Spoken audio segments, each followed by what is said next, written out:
back, and we're gonna go find Hans.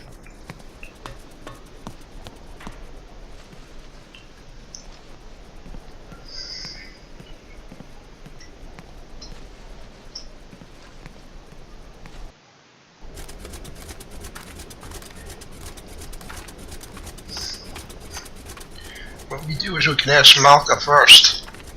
Would you have a second you could spare? Oh, so you're still here then? Malka, have you seen my friend Hans? He's not in great shape. I've got to find him. The little man? Yes, I've seen him. He's kind. He told me about mammoths and faraway places. So you have seen Hans. Where is he? He went to Circo's place. He said, I'm just going to drop in on an old friend. I'm gonna see what I can find further on. Thanks, Malka. As you like, Kate Walker.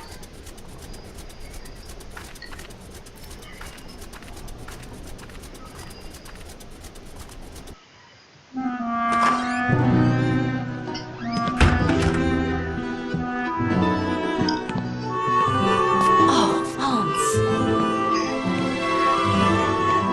Hans? Mammoth. Syberia. Oh.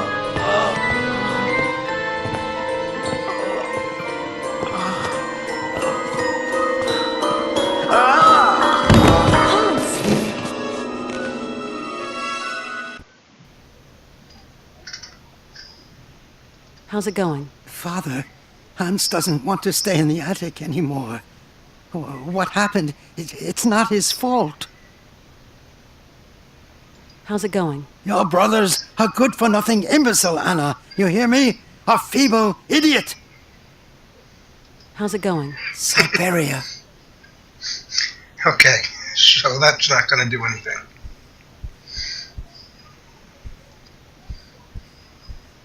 Kate Walker, what does all this mean? I don't know, Oscar. Hans has had a kind of fit, a kind of delirium. His health isn't exactly 100% right now. Why, that's simply awful, Kate Walker. We must do something. Things cannot go on like this. Please, calm down. I'll see what I can do. Okay, Kate Walker, but do hurry.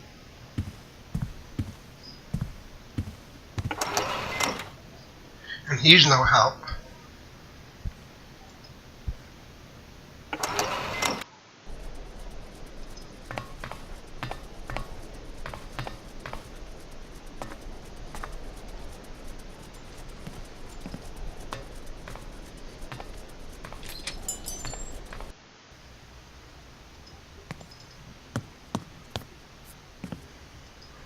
Colonel, please, can you help me?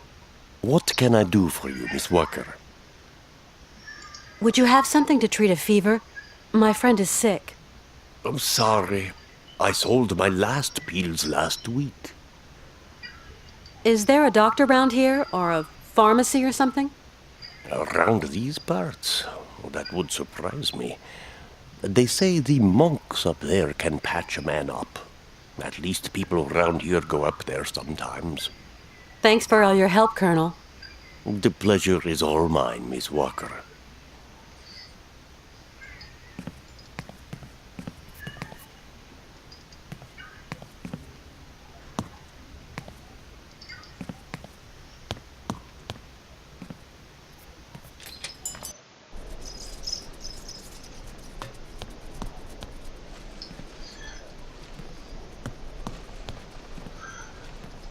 Let's go talk to Sokos.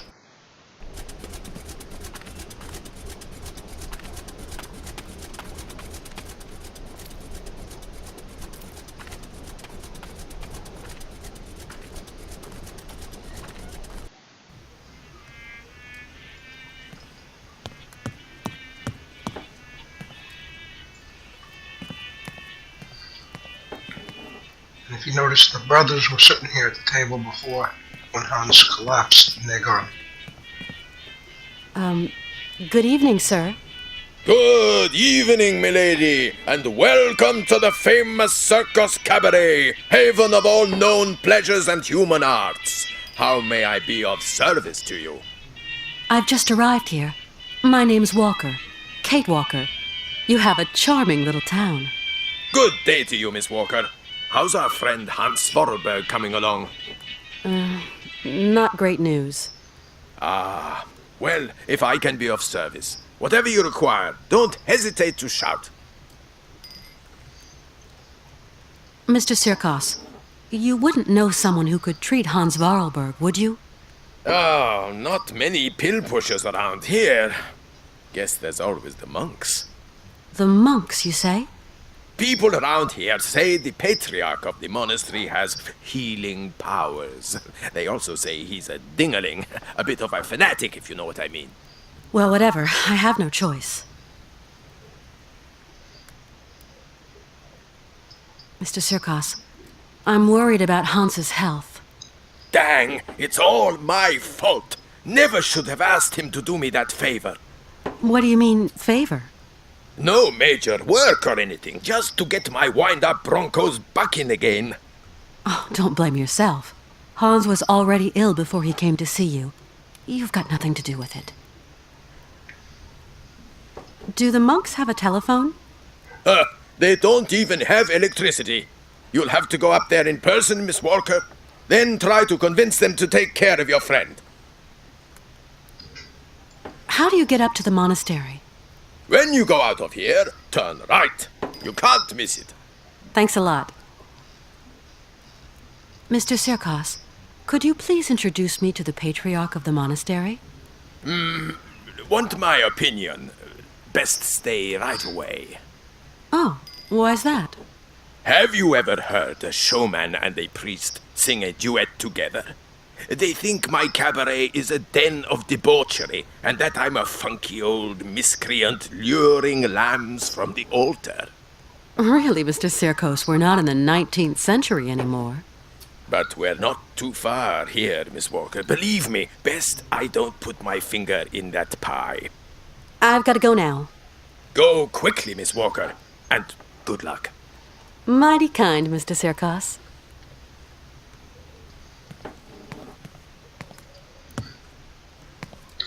Let's go talk to Malka.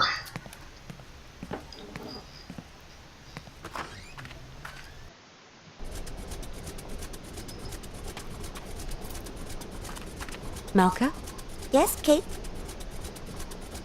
My friend Hans is very sick. He needs taking care of. Oh, otherwise he's going to die, isn't he? Like Mama. I don't know. He wants to get to the end of his journey so badly. Sometimes that is not enough, Kate. Tell me, do you know anyone who could help heal my friend Hans? Zirkos has special tonics in his bar. No, I need a real doctor. Then you'll have to go to the monastery. I suppose there are monks at the monastery. That's right. Monks with big black robes. They're really creepy. There's nothing to be afraid of. As monks, they must be good men. And you tell me they can treat Hans? The patriarch is a stern old man. He won't treat your friend if you don't follow the monastery rules. How do you know that, Malka? He wouldn't look after Mama straight away because of the rules. That's why she's dead. I'm sorry, Malka. Tell me, How is it going? since he was really young, Hans has dreamed of a land called Syberia. Syberia doesn't exist. It's just a story they tell kids to make them sleep. And I'm no kid anymore. I believe the story, though, Malka. So, you're going to have to help your friend, Kate. Thank you for your help. Come back and see me. I like you, Kate.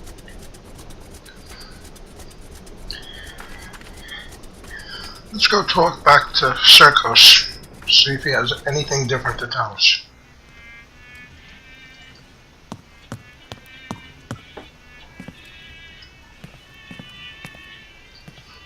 Mr. Sirkos? What can I do for you, miss? Tell me, Mr. Sirkos. It was you who took in that little girl Malka into your care, wasn't it? I just couldn't bear to leave a little girl like that.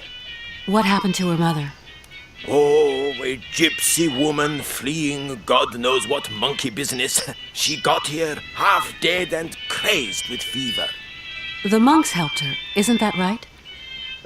You could say that.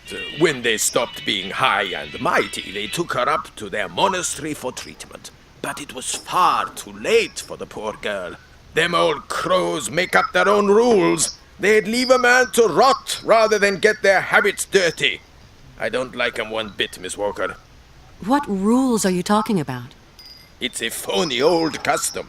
To decide whether a dying man is actually dying at all, the patriarch of the monastery looks at the patient's face before deciding yea or nay. But how? I don't understand. They kind of make this print of the face on a piece of cloth, you know, like the shroud of Jesus in the Bible. I must confess I don't really understand this shroud story. You'll see, just outside the village, the monks have put this kind of iron box. A box containing a pile of linen sheets. When you put one of these sheets over the face of the sick man, it has the curious property of soaking up all his sweat and juices. So effective it is that all the features of his face can be seen on the cloth.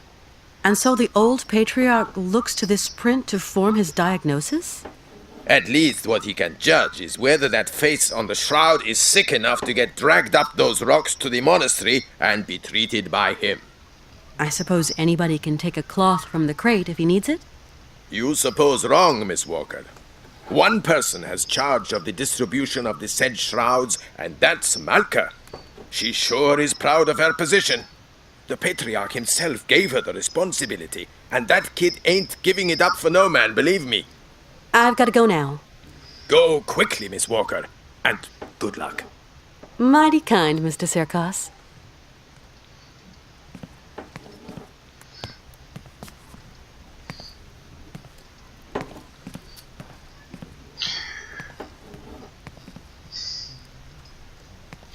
When we come back in the next video, we're going to talk to Malka. And we will save that for the next video.